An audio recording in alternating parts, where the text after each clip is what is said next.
I first saw her sitting on the park bench, her hands trembling as she clutched a worn notebook. I could tell she was broke cheap shoes, faded jacket, but it wasn't just the clothes. There was a kind of exhaustion that screamed, "I've been surviving, barely." "Excuse me?" I said, walking closer. "Are you Maya?" She looked up, eyes sharp despite the tiredness. "Yes, and you are. Someone who might be able to help you," I said, letting the words linger. I needed to see her reaction. Didn't flinch, didn't jump at the idea of a savior. Should have warned me. "You're bluffing," she said flatly. "Am I?" I smirked. "Listen, Maya, I know about everything." Let the pause hang. She didn't respond. I leaned. Closer. "I can make this go away. All of it. But you have to keep quiet." She tilted her head, studying me like a cat, deciding whether to strike or run. "And what do you want in return?" "Nothing," I said too quickly, hoping the lie sounded natural. Just silence. She laughed softly, and it grated against my nerves.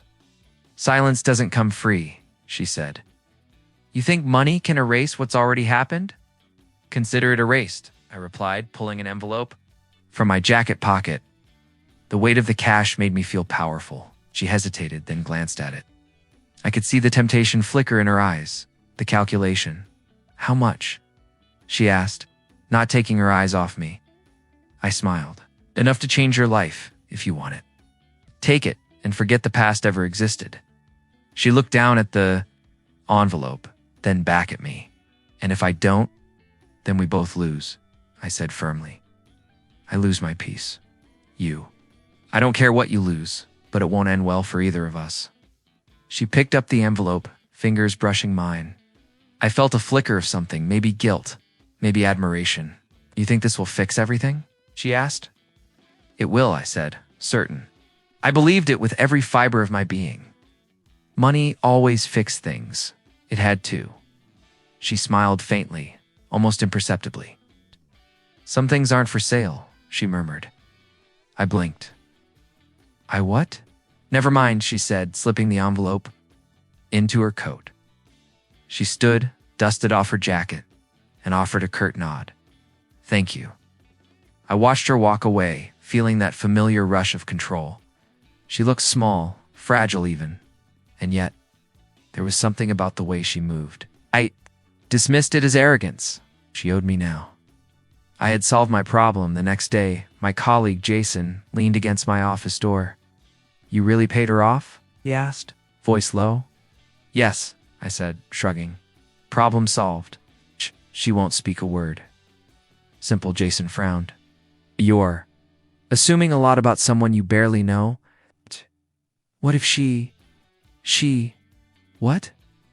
I interrupted, irritation rising. "Makes a life for herself? So what? That's not my concern. I gave her what she wanted. Silence. Done. End of story." He shook his head, muttering something I didn't hear. I didn't care. He was always cautious. I preferred results. Weeks passed, heard nothing. I felt untouchable. My mind replayed that faint smirk on her face, but I convinced myself it was nothing. A small gesture, meaningless. She had no leverage. I had bought peace. One evening I thought of her again. Why? I didn't know. Maybe curiosity. Maybe guilt. I imagined her, opening the envelope, counting the cash, thinking I was clever. I had one. Surely she would keep to her word. But in that brief smile she had given me, I felt a flicker of defiance I couldn't place. It made my stomach twist. Something in me whispered that I had underestimated her, but I silenced it, like always. Had paid, she had accepted, and the rest was irrelevant. She had no power here. I believed that with absolute certainty. And that I would learn soon enough was my first mistake. I was in my office when Jason walked in, face pale. "You need to see this," he said, holding up his phone. I leaned back in my chair, impatient. "See what? I'm busy." He ignored me. "Maya, look at this." I took the phone. Scanning the headline, "From struggling student to startup mogul, Maya Reynolds takes the tech world by storm." I blinked. Blinked again. That can't be real. It's real, Jason said, voice tight. Look at the funding numbers. Her company profile, she's massive. I dropped the phone on the desk. Why? I paid her off. I fixed the problem. She's not supposed to have power. My hands trembled. I couldn't speak, couldn't process. Jason leaned closer.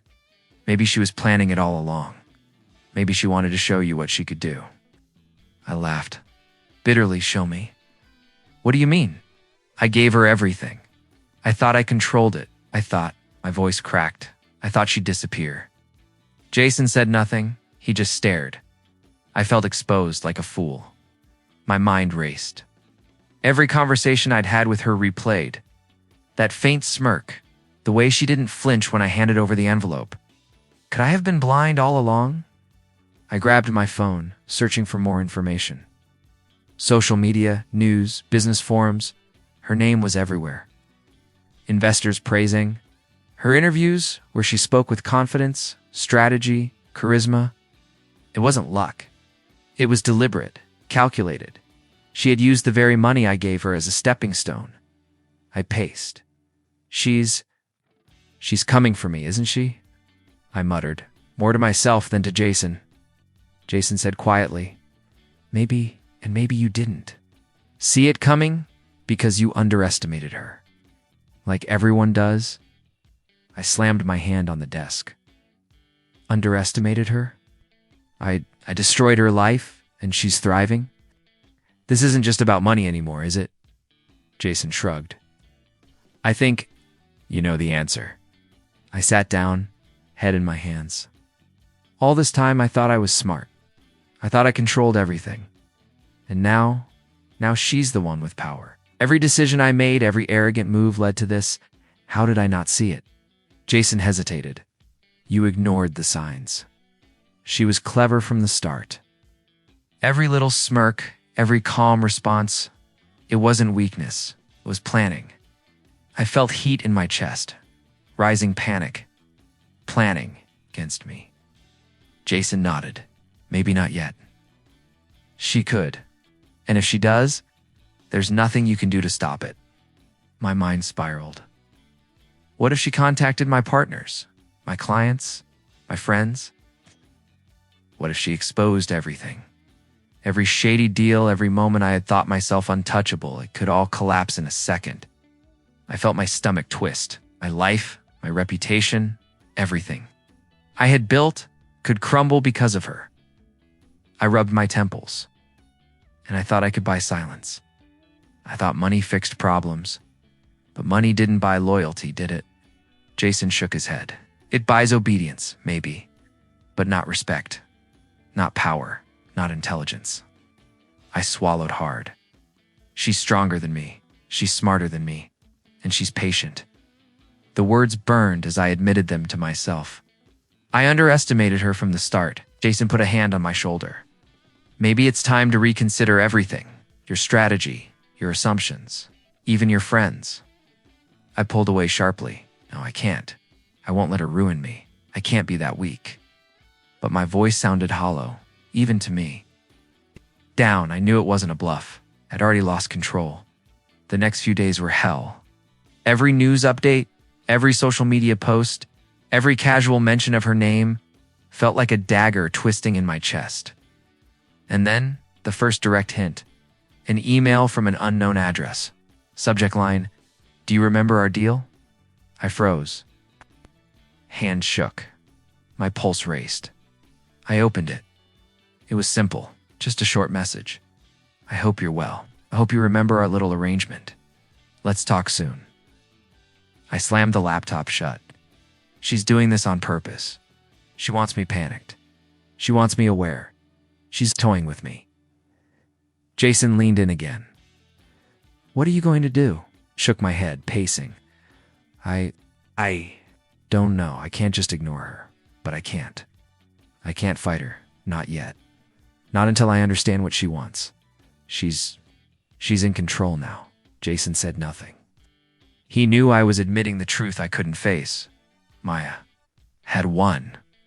And not with brute force, not with threats, not with anger, but with strategy, patience, Sheer audacity.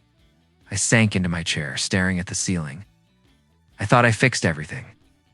I thought I was untouchable. Now I see I was. Just a fool playing a game I didn't even understand. And she's laughing quietly somewhere, watching it all. I whispered to myself, voice barely audible. I underestimated her, and that will be my greatest mistake. The thought gnawed at me, relentless. Every plan I had, every sense of control, every ounce of pride, it was crumbling. The worst part? I couldn't stop her. I couldn't even prepare. She was coming for me. Asterisk, the first call came at midnight. My phone buzzed relentlessly on the nightstand, and I nearly dropped it when I saw her name flashing. Maya? I answered with a shaky hello. Good evening, she said, calm and even. Do you remember? Me. Of course I do, I stammered, trying to steady my voice. Why are you calling me? It's checking in, she said lightly. I wanted to see how you're doing. After everything. I felt a chill. Everything, Maya. I paid you. I made sure you were taken care of. There's nothing left to talk about. Her laugh was soft, deliberate, taken care of. I mean, you tried to erase me, but I remember everything. Every detail, every smile, every threat you thought I didn't notice. I swallowed hard. You're not supposed to say that. It's not how this works. Oh, but it is. She said, I've been watching, planning. I've grown, haven't I? You wouldn't recognize the woman you tried to control. I ran my hands through my hair. Maya, listen, I didn't know. I thought my words faltered. You thought money could stop me, that fear could chain me, that arrogance would keep you safe. How quaint. I wanted to argue to regain control. We can negotiate.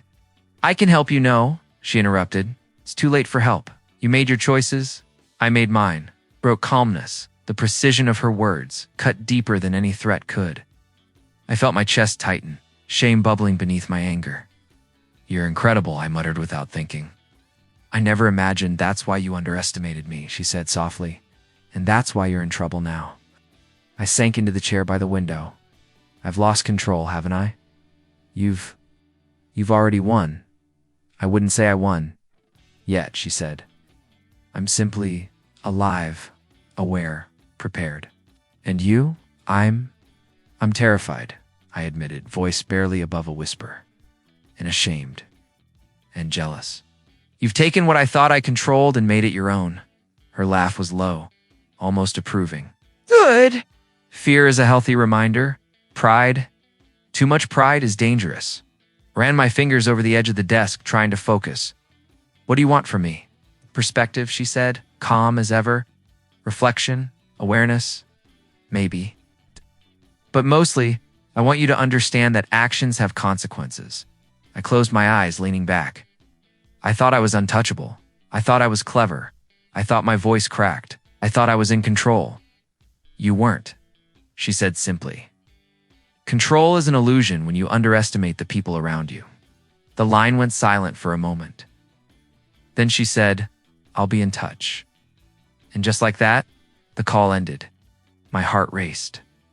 I sat there for what felt like hours, listening to the faint hum of the city outside. My mind spiraled, my business. Decisions, my friends, my reputation all potentially exposed to her influence. The next morning, I tried calling Jason, but he didn't pick up. Emails to colleagues went unanswered. Meetings I'd scheduled were postponed, citing conflicts. Something was shifting. Slowly, subtly, my world was unraveling. I remembered Elena, my girlfriend. I need you, I whispered into the empty apartment. She hadn't returned my texts for days. I could hear her hesitation in her last voice message. I don't know if I can.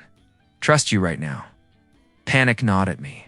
I tried to push forward with work, but my mind wandered to Maya. Every strategy I had thought solid now seemed laughable. Every alliance I believed secure felt fragile.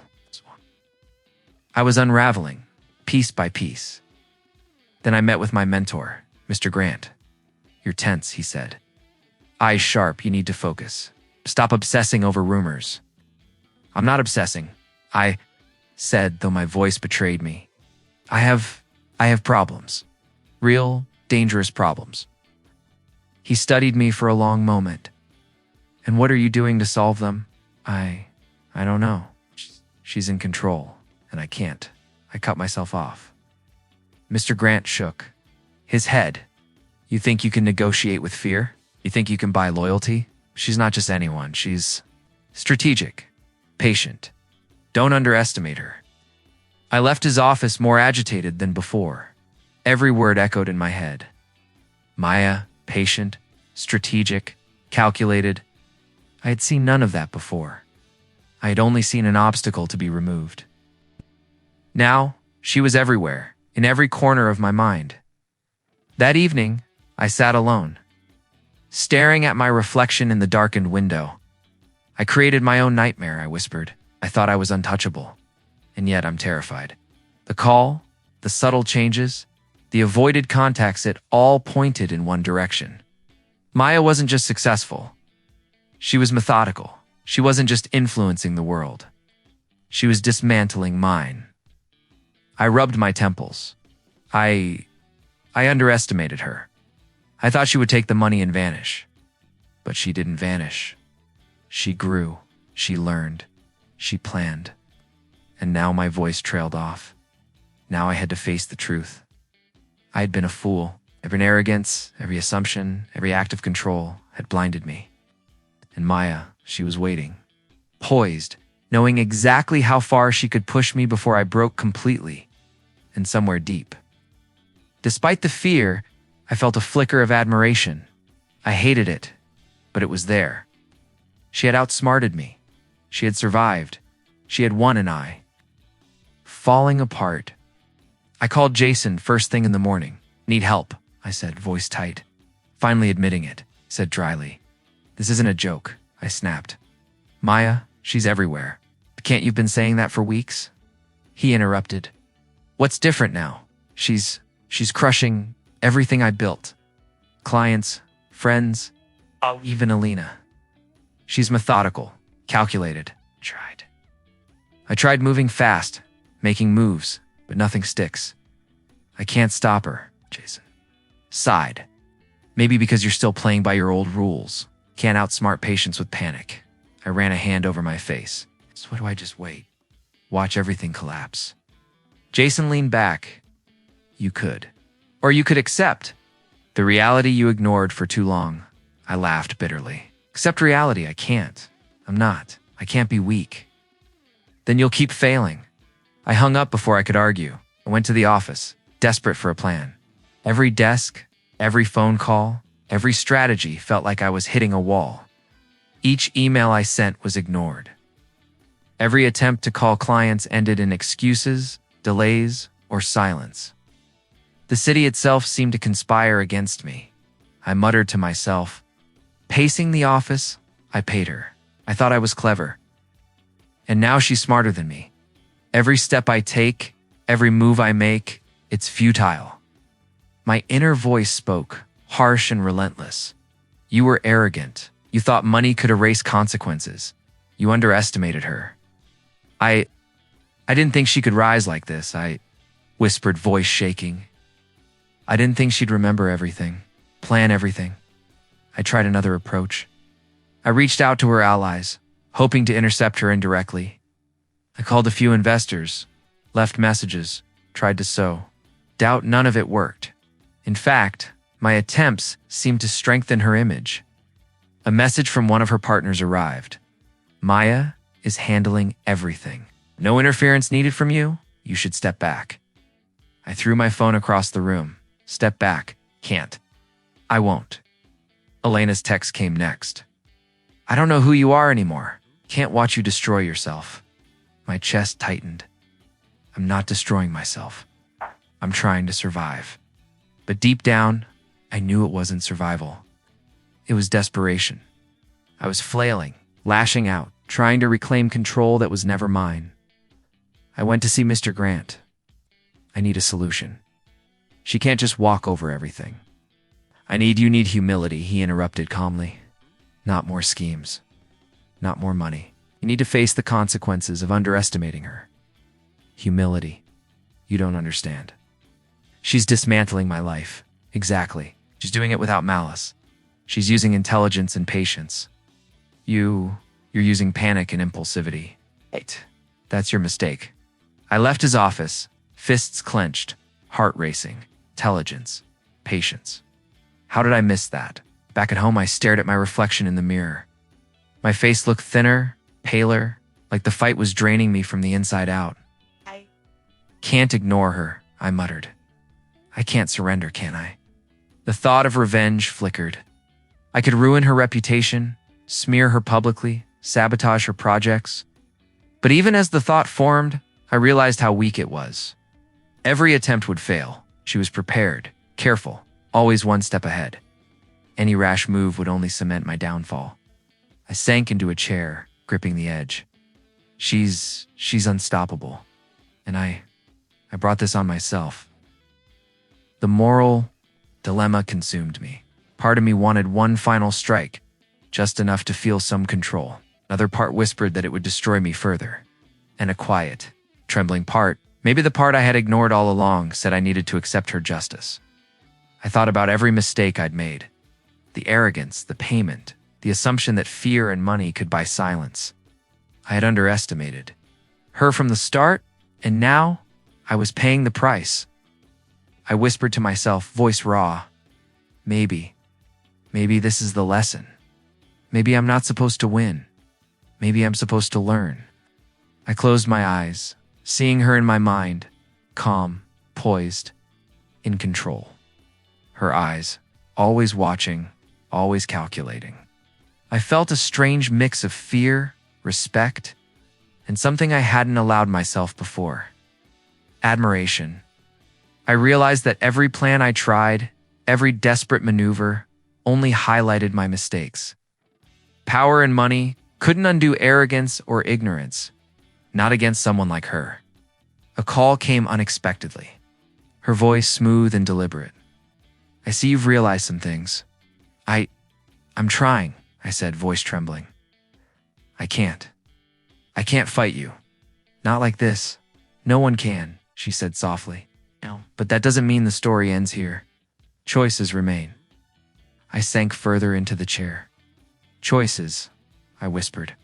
Revenge, surrender, or acceptance? Yes, she said. Lightly, choose wisely. And for the first time, I understood the truth fully. My old tactics, my schemes, my money, they were useless. My arrogance had blinded me, and now only humility, patience, and reflection could keep me from total ruin. I leaned back, staring at the ceiling.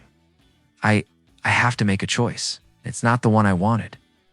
My chest ached, but clarity came with the pain. I had lost control. Yes.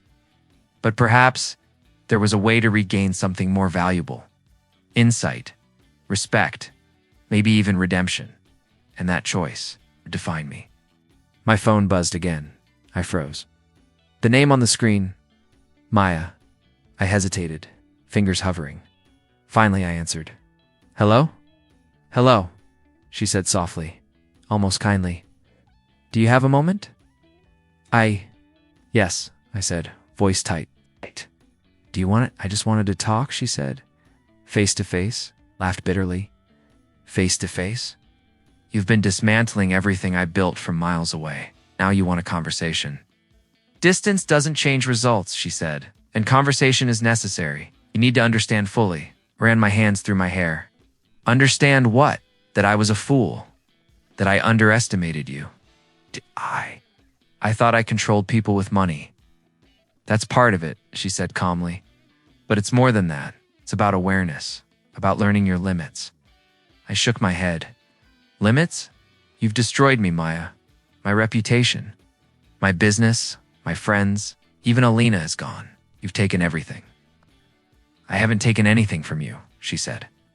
You gave it to me with your arrogance, your assumptions, your fear. I only claimed what was already in motion. I stared at her voice, the precision in every word. So, this is karma. Call it that if you want, she said lightly. I call it consequences. Every choice has them. Every action has a ripple. I felt my chest tighten. I thought I could buy silence. I thought I could erase mistakes. I thought I was clever enough. And yet here you are, she said softly, learning humility the hard way. I sank into a chair, shaking my head. I don't even know where to start fixing this. Nothing works. Every move I make falls. Flat. Every plan fails. That's because you're trying to fight a lesson with old habits, she said. You're fighting yourself, not me. I looked down, shame and exhaustion flooding me. I was blind. I ignored every warning. I saw only what I wanted to see, and now I'm paying. Yes, she said, voice calm, and you will continue to pay until you understand. But paying doesn't mean suffering endlessly. It means learning. I swallowed hard. Learning from you. I've only shown the consequences, she said. The rest is yours. What will you do with it? I closed my eyes, thinking of every arrogant decision, every dismissive comment, every manipulative move. I can't undo anything. I whispered, I can't fix what I broke. I can't control anything anymore. Then start here, she said gently. Start with acceptance. Understand your faults.